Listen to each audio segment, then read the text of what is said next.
The new option I'm introducing in this video is for those of you who want the cleaning fee expenses to be reflected automatically in your monthly profit report for the bookings which are coming from the channels. This is done through the add-on type. So first of all, I go to this menu and I open add-on type page.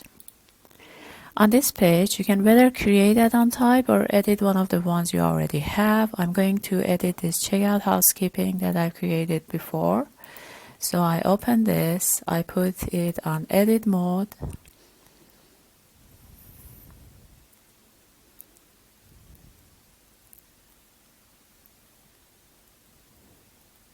Here, as you can see, I can add this channel add-on name. I press on add, and in this box, I type cleaning fee. Now you should note that this is exactly how you should be typing cleaning fee. And you can add this channel add-on name, the cleaning fee, only to one of your add-on types.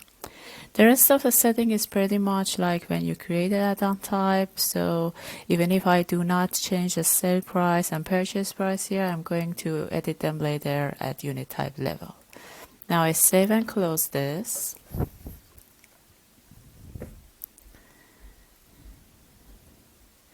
So you see that cleaning fee is added in channel add-on name here. I'm going to add this add-on type to the rate plan for my unit type. So first I go to my property. Under unit types, I open the unit type. I put the unit type on edit mode.